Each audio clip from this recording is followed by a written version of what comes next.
आज उमराणी आणि उमराणी परिसरातील सर्व भारतीय जनता पार्टीवरती महायुतीवरती प्रेम करणारे सर्व वडीलधारी मंडळी युवा मित्र इतक्या मोठ्या संख्येने उपस्थित आहेत। मला वाटतं विरोधक एखादा दुसरा कार्यकर्ता फोटो काढून त्यांना पाठवत असेल नक्की।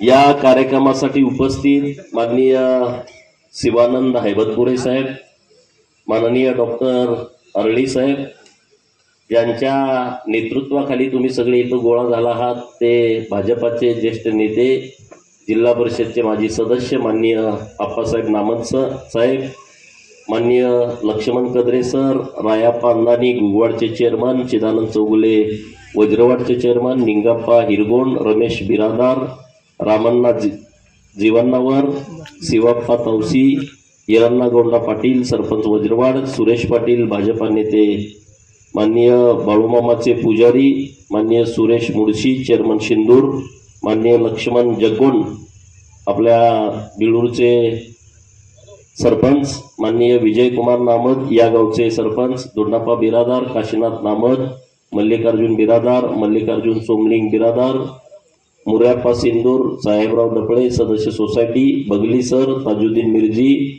बडकल साहेब जातकर, चंद्रकांत मठाधिकारी, राजेंद्र कांचनकोटी, महादेव वजंत्री, मुरग्याप्पा दोडमणी, सागर कांबळे, सदाशिव माळी, यल्लाप्पा अभंगे, श्रीशैल्य परीट, शिवाजी नाईक, चिदानंद मठपती, महादेव राजगोंड, विक्रम शिंदे, मान्य विठ्ठल साळुंके, मोनाप्पा कोळी, बसवराज कुंभार, आप्पासाहेब तेली, संभाजी पांढरे,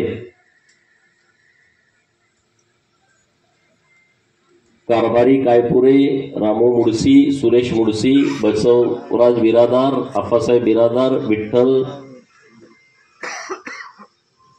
पुजारी, प्रकाश उमराणीकर, दानप्पा तिकोंडी, शिवानंद सासानगर, भीमांना माळी, गुरु बसू रायगोंड राजगोंड, हनुमंत पटेल, मुर्याप्पा टेंगी, काशीनाथ नामद, बसवराज काराजंगी सरपंच खोजनवाडी, माननीय सदाशिव माळी, माननीय गडीकरी साहेब खिलारवाडीचे सरपंच, माननीय उगाप्पा बसरगी। आता काय आणखी नावं राहिली असेल तर मी तुमची सगळ्यांची माफी मागतो। रमेश बिरादार साहेबांनी घेतलं ना, नाहीतर गाव जायचं माया मागणं। तर नामद काका बोलले ते एकदम रागात होते, पहिल्यांदाच मी त्यांना रागात बघितलं। एखाद्या माणसानं डिवचलं का सरळ असणारा माणूस सुद्धा एकदम डॅशिंग मूड मध्ये येतो, त्यामुळे नामद काका रागातच होते। कधी जगताप साहेब बोलले मला माहित नाही, पण ते एकदम रागात बोलत होते आज। कारण पोटतिडीक आहे, एखादा माणूस प्रामाणिकपणे काम करत असतो तेव्हा त्याच्यावरती टीका झाली तर मग आपसूक त्यांच्या मनातून भावना प्रकट होतात। खरं तर तुम्ही इतक्या संख्येने उपस्थित आहात। आज 16 तारीख आहे, उद्या 17 आणि 18 2 दिवस आपल्या प्रचाराची मुदत आहे आणि एका बाजूला काँग्रेसवाले त्यांना गावात गेल्यानंतर 2 4 5 6 7 8 9 10 12 पर्यंतच माणसं गोळा होत आहेत, बरोबर ना? तुमच्या गावात किती झाले होते? 13 सभाच नाही झाली। रामण्णा जीवन्नावर काका आहेत, त्यांचं गाव इतकं मोठं आहे, तिथं 12 झालते म्हणून। लक्ष्मणराव त्यांच्या गावामध्ये, बसरगे आणि गुगवाडमध्ये लोकच नाही देत, वज्रवाडमध्ये तिकडे कुणी थांबत नाही, आल्यानंतर खिलारवाडी साळमार्गेवाडीला कुणी बोलवत नाही। तरी पण कसं काय ते निवडणूक लढताय मला पण प्रश्न पडलाय। काही अजेंडा नाही, काही काम नाही। उमराणी शिंदूरला गुगवाडला बसरगीला लोकांनी पाणी मागितलं म्हणले ते तुम्हाला पाणीच देता येत नाही, बरोबर ना? चढ आहे म्हणले, चढ चढ आहे। अरे टेंबूचं पाण्याची योजना आहे ना, 2 डोंगर पार करून आणले। किती? 2 डोंगर, 700 मीटर उंच डोंगर ते पाईपलाईन केलेले आहे। आता असू द्या, काय तुम्ही 2019ला निवडलंय त्यांना, आता तुम्ही त्यांना घरी बसवायचं ठरवलंय ना? नक्की का? नक्की बसवा. मी नामद काकांना तुम्हाला सगळ्यांना शब्द देतोय, डिसेंबर महिन्याच्या पहिल्या किंवा दुसऱ्या आठवड्यामध्ये तुम्ही सांगाल त्या ठिकाणी 4 गावाच्या कुठलंही ठिकाण निश्चित करा. तिथं म्हैसाळचे सगळे अधिकारी, वरिष्ठ अधिकाऱ्यापासून कनिष्ठ अधिकारी,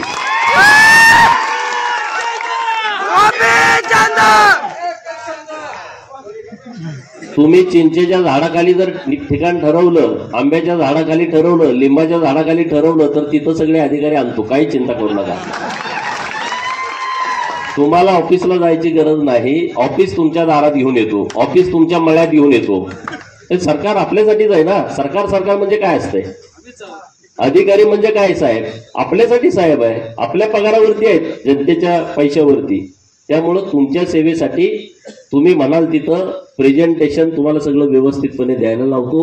पाईपलाईन कुठून येणार, किती इंची येणार, किती फुटी येणार, चेंबर कुठं निघणार, पाणी कुठं सुटणार, कुठल्या गटातनं जाणार, माहित पाहिजे ना तुम्हाला?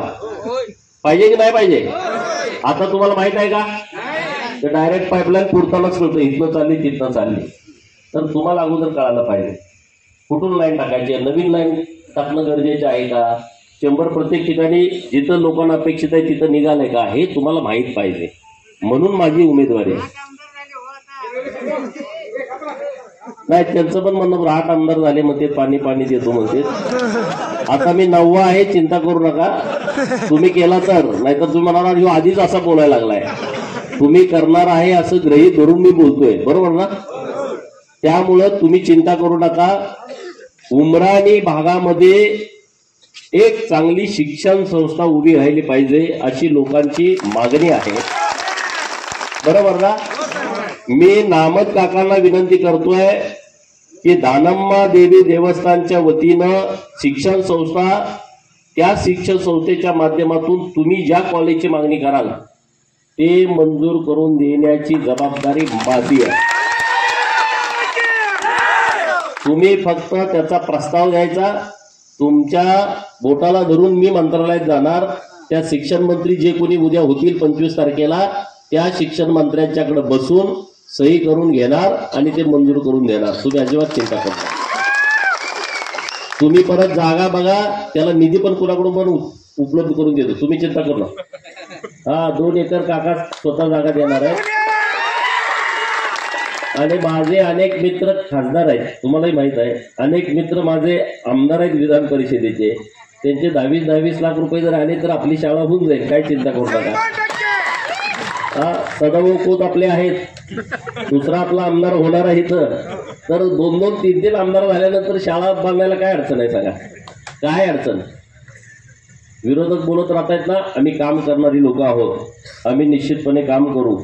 दुसरा विषय मागच्या सभेमध्ये नामद काकांनी मांडला होता की दानम्मा देवीच्या मंदिरासाठी कर्नाटक सरकारनं 11 कोटी दिले.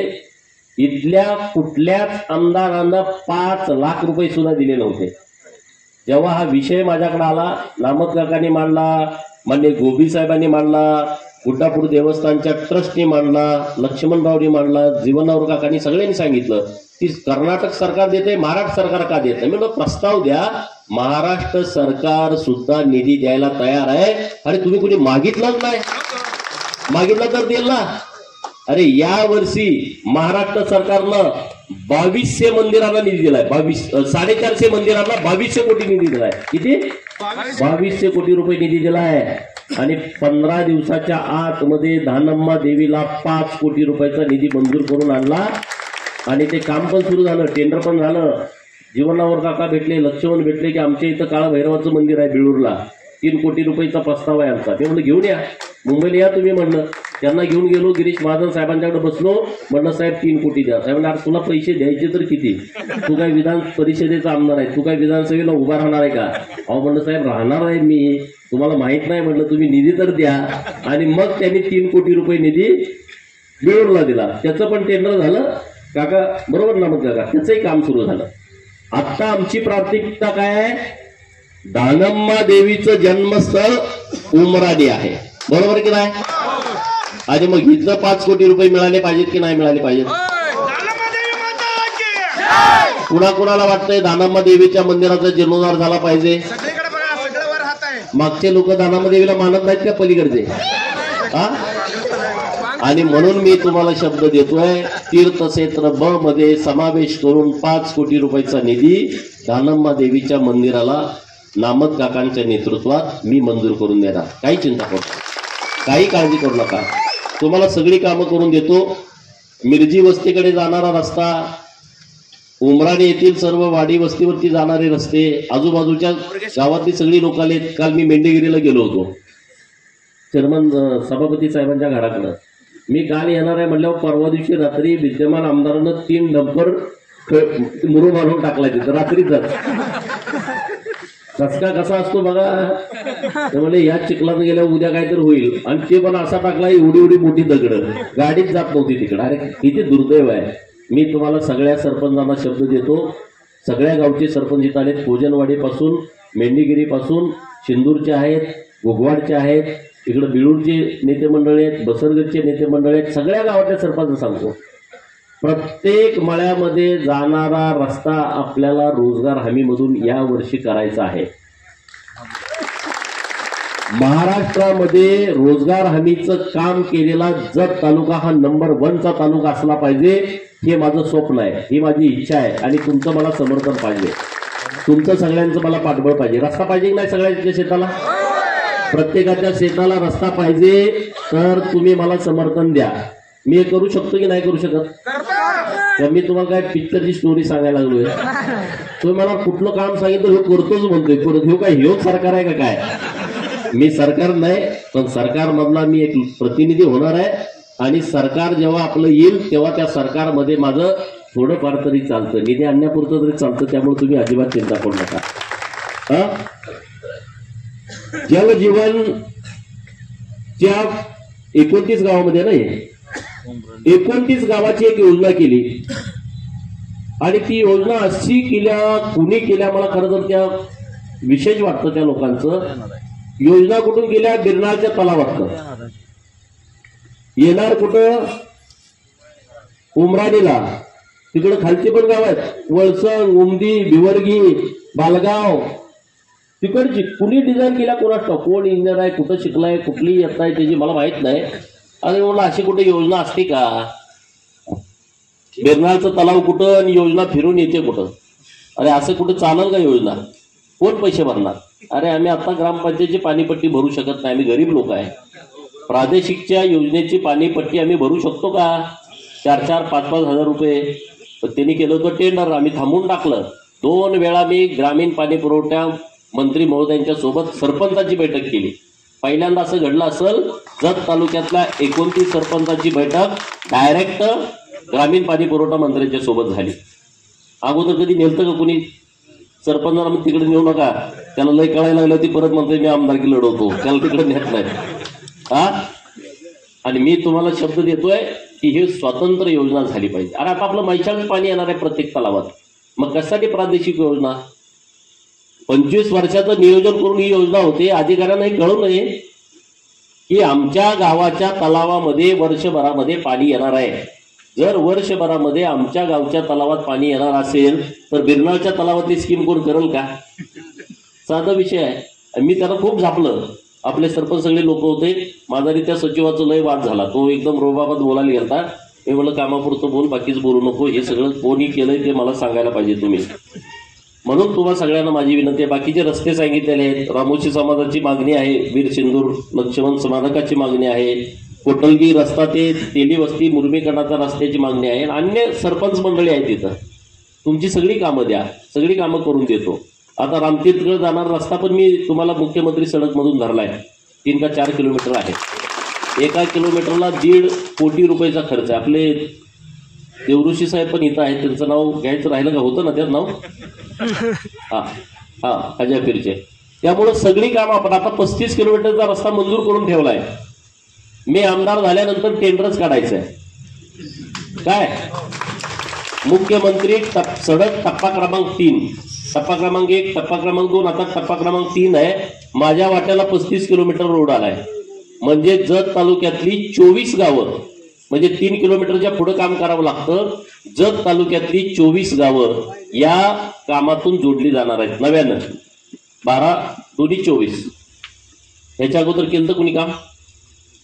मी तुमच्याकडं उमेदवारी करण्यापूर्वी मी एक तरी किमान काम आपल्या प्रत्येक गावात दिलंय. किमान एक, मग 2, 3, 4, 5 तर पुढे आहेत, पण किमान एक तर काम दिलंय. ती कामं दाखवावीत आमदारांनी. मागच्या कुठल्याही आमदारांनी मी जेवढी कामं उमेदवारी करण्यापूर्वी केले ते तुम्ही दाखवा. मी म्हणेल ते त्यांचं ऐकतो, म्हणेल ते ऐकतो. आपल्याला विकासाकडे ही निवडणूक द्यायची आहे. आपल्याला काय हेवे मला तर शिव्या देतात. आता मला असं कळालं गाडीत येताना, उद्या AI टेक्नॉलॉजी वापर करून माझे काहीतरी ऑडिओ क्लिप करायचं काम सुरू आहे. म्हणजे मी मराठा समाजाला वाईट बोललो, मी लिंगायत समाजाला वाईट बोललो, मी मागासवर्गीयांना वाईट बोललो. इतकी टेक्नॉलॉजी आले, ऑडिओ क्लिप तयार करायची, व्हायरल करायची. मी आता माणूस पाठवला पोलीस स्टेशनला की बाबा असं होण्याची शक्यता आहे, कारण ते व्हायबल झालेत, त्यांना काही सुधरणा, काय करावं. आणि त्या अशा टेक्नॉलॉजीचा वापर करून माझं आणि कुणाचं तरी इथल्या उमेदवारांचं बोलणं झालं, अपक्ष उमेदवारांचं, काँग्रेसच्या उमेदवारांचं, तसं रेकॉर्डिंग करायचं, तयार करता येते. आता फोनवर सेम आवाज, सेम बोलणं, आणि मग ते व्हायरल करून टाकायचं उद्या किंवा परवा. मला हे कळाल्यानंतर मी स्वतः आता माझा PA तिथं पाठवलाय पोलीस स्टेशनकडे की तिथं पोलीस स्टेशनला कंप्लेंट द्या म्हणून. तर त्यांना काही सुधारणा झाले, काही करू शकतात. मी तुम्हाला सगळ्यांना सांगतो, जत तालुक्यातल्या जनतेने असल्या अफवावरती कुठल्याही विश्वास ठेवू नये, कुणी ठेवू नये. माझी तुम्हाला सगळ्यांना कळकळीची विनंती आहे. आता आपण जतला RTO कार्यालयाची मागणी केली, कळालं ना तुम्हाला? MH58 झालं पाहिजे का नाही झालं पाहिजे? आता काय आपलं MH आता कुठलं आहे? MH10 आहे. अरे आमचं 180 किलोमीटरवरती गाव आहे शेवटचं. उमदी, सुसलाद, सोनलगी, हळली, बालगाव, बोरगी, बुद्रुक, बोरगी खुर्द, जालियार, भिवर्गी, किती लांब गाव आहेत. मोरबग्गी, माणिकनाळ, एकदम गिरगाव, किती लांबची गाव आहेत. सांगलीला गेलं तर कधी त्याला विजापूर 40 किलोमीटरवर आहे, सांगली 180 किलोमीटर. आणि म्हणून मी मागणी करतोय आणि मी तुम्हाला शब्द देतोय की सरकार आल्याच्या नंतर, तुम्ही मला आमदार केल्याच्या नंतर MH58 जत हे मी करून घेणार आणि जतमध्ये ते कार्यालय करणार. आता MH58 जत झाल्यानंतर आपला ब्रँड वेगळा होतो की नाही? होतोय की नाही? ह्याच्या अगोदर कुणा डोक्यात आलं नाही? डोकं असायला पाहिजे ना डोक्यात यायला. आणि म्हणून माझी उमेदवारी आहे, म्हणून माझी उमेदवारी आहे. काय तर आपल्याला वेगळं करायचं आहे. विकासाच्या दृष्टिकोनातून प्रत्येक गावामध्ये काही ना काही आपल्याला बदल करण्याची आवश्यकता आहे. आपल्या तालुक्यामध्ये अनेक अडचणी आहेत, अनेक अडचणी आहेत, एक ना अनेक अडचणी आहेत. त्या सगळ्या अडचणीची सोडवणूक करायची आहे आणि हे महायुतीचं सरकार करू शकतं.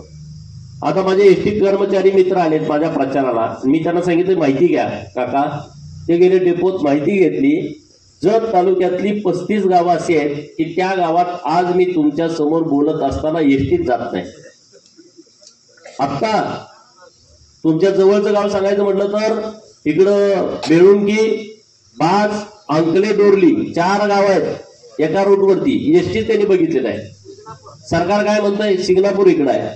सरकार काय म्हणतंय? हात दाखवा, एसटी थांबवा. गाव तिथं एसटी. अरे हात कुणाला दाखवा? एसटीचा मी बघितलाय गावात. आणि म्हणून आम्ही असं ठरवलं की आता जत डेपोवरती खूप लोड येतोय, तर पूर्व भागामध्ये एक दुसरा डेपो झाला पाहिजे. जत तालुक्यात 2 डेपो झाले पाहिजे. बरोबर की नाही? बरोबर बरोबर व्हायला पाहिजे की नाही व्हायला पाहिजे? व्हायला पाहिजे. आता तुम्हाला सगळ्यांना वीज बिल माफ झालंय. कुणाकुणाला नाही झालं हात वर करा.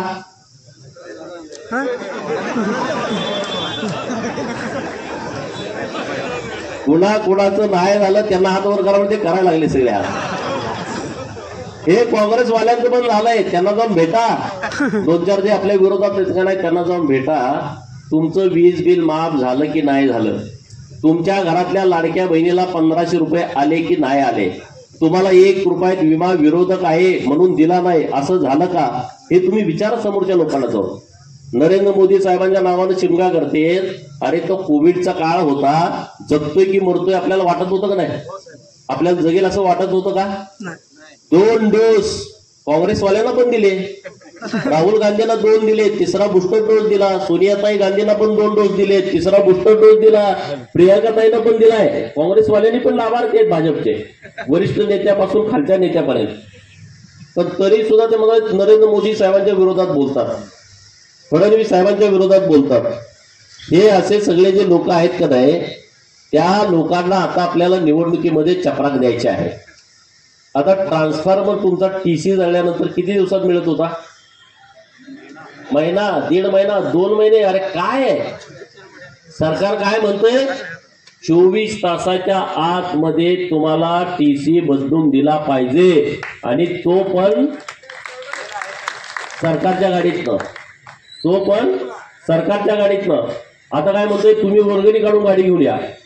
वर्गणी काढायची नाही. मी आहे ना त्यासाठी, माझी उमेदवारी त्यासाठी आहे.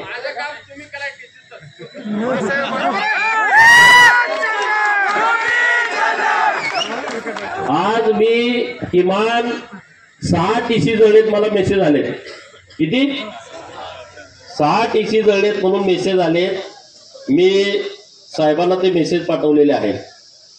बघा, प्रवीण माळे हायवळे वस्ती ग्रुप डीपी जाडर बोबलात जळली आहे. चोंडीकर वस्ती 63चा डीपी होता, 100चा करायचा आहे, जळला आहे. देपणे वस्ती 63ची टीसी होती, उमदी जळली आहे. जिल्हा परिषद गट संघ किल्ल्याळ चव्हाण वस्ती टीसी जळाली आहे, ती बदलायला सांगितले. मला आता एक मेसेज आला, हॅलो साहेब, रेवणा खांडे वस्तीला पहिला टीसी 100ची होती पण खराब झाली, नंतर आम्ही मागणी केली पण 63ची बसवून मिळाली, आता ती व्यवस्थित चालना, 100ची मागणी केली आहे, बदलून पाहिजे. सातत्यानं मला फोन येत आहेत, मेसेज येत आहेत. साळमळगेवाडीमध्ये नवीन टीसी करण्याची मागणी आहे. अनेक प्रश्न आहेत. हे प्रश्न सोडवण्यासाठी माझी उमेदवारी आहे. माझी उमेदवारी कुणाची जिरवायसाठी, कुणाची अडवायसाठी, कुणावरती टीका करण्यासाठी माझी उमेदवारी नाही मित्रांनो, हे समजून घ्या. हे प्रश्न मिटवायला कुणी आमदारांनी लक्षच घातलं नाही. 35 सब स्टेशनची गरज आहे जत तालुक्याला. किती? 35 सब स्टेशन केली तर तुमचं सगळं व्यवस्थितपणे हे लाईटचं काम सुरळीत चालू शकतं. कुणी पाठपुरावा केला? नाही केला. मला तुम्ही आमदार करा, मी एक चांगला अधिकारी आणतो आणि 1 वर्षाच्या आतमध्ये हे सगळे विषय संपू देतो. 1 वर्षाच्या आतमध्ये. 2 महिने टीसी जळल्यानंतर काय राहील शेतात सांगा? 15 दिवस जळल्यानंतर राहील? 8 दिवस जळल्यानंतर राहील का? तरी पण तुम्ही काय बोलतच नाही, काय विचारतच नाही. इतके शोषित तुम्ही आहात. त्यामुळं उमराणी रोड मध्ये तिथं 10 मिनिटं सुद्धा मोटर चालत नाही. आपल्या सरकारनं काय केलं आता माहित आहे का? आपल्या गावातच वीज तयार होणार. तुम्ही दिले ना? जमीन दिली का? किती एकर दिली? महाराष्ट्र शासनाची जमीन नामद काकांनी दिली आहे. तिथं आता काय होणार? सगळा सोलर प्रोजेक्ट बसणार आणि आपल्या गावचा फिडर हा आपल्याच गावात वीज तयार होणार. कोयनेत पाणी नाही, पाऊसच पडला नाही, काय नाही. आता भानगड गावात वीज तयार होणार. सकाळी 7ला मोटर चालू करायची, संध्याकाळी 6ला बंद करायचं, घरी यायचं, बायको सोबत चहा पीत पीत मालिका बघायची आणि निवांत झोपायचं. आता मालिका सुरू होत्या घरी आणि आमचा घरी जातोय शेतात. बरोबर? सरकारला काळजी आहे, माझ्या केंद्र सरकारला काळजी आहे, राज्य सरकारला काळजी आहे की गाड्याला मालिका बायको पीत पीत बघायला मिळाली पाहिजे. मग त्याला पर्याय काय? दिवसा लाईट आली पाहिजे. आणि दिवसा लाईट आलायची काय? तर सोलरवरती महाराष्ट्र झाला पाहिजे. आणि मला आनंद आहे या गोष्टीचा. मी जिल्हा नियोजन मध्ये सातत्यानं प्रत्येक बैठकीला कलेक्टरला, MSBच्या अधिकाऱ्यांना विनंती करून आपला सांगली जिल्हा महाराष्ट्रामध्ये सोलरचा प्रोजेक्ट करण्यामध्ये हायेस्ट आहे, टॉपवरती आहे. त्याचं कारण आम्ही प्रत्येक मीटिंगमध्ये, तुम्ही प्रोसिडिंग काढता, मी काय काय बोललो त्या बैठकीमध्ये लिहिलेलं असतंय, सगळं रेकॉर्ड असतंय. प्रत्येक बैठकीमध्ये, प्रत्येक मीटिंगमध्ये लावून धरलं. आणखी काही गावं राहिले, त्या गावातल्या सगळ्या लोकांना माझं आव्हान आहे, तुमची जमीन सरकार भाड्यानं घेत आहे. 50,000 रुपये एकरी भाडं वर्षाला. 50,000 काय मिळतंय का रानात? काय राबून मिळत नाही. 10-20 एकर देऊन टाका, रुबाबात फिरायचो नामद काका बरोबर. हा, पेन्शनच चालू झाली ना, पगारच चालू झाला. 12 एकर जरी तर महिन्याला 50,000 पगार सुरू होतोय. त्यामुळं असे नवीन नवीन प्रकल्प आपल्या राज्य सरकारच्या माध्यमातून सुरू आहे. आजची रात्र आता निम्मी गेलीच, आता 8-9 वाजलेत. आजची रात्र, उद्याची रात्र, 18ची रात्र, एकूण 3 रात्री आता आपल्याला महत्वाच्या आहे. तुम्ही जर 3 रात्री जागून राहिला का नाही, पुढची 5 वर्ष तुम्ही निवांत झोपू शकता, कारण मी जागा राहील. बरोबर ना? 3 रात्री जागायला काय अडचण आहे का? भारतीय विद्यापीठाचा गडी कोण आलाय का गावात? घुसलाय का बघा, इन्शर्टवाला ते नोटा घेऊन आलंय.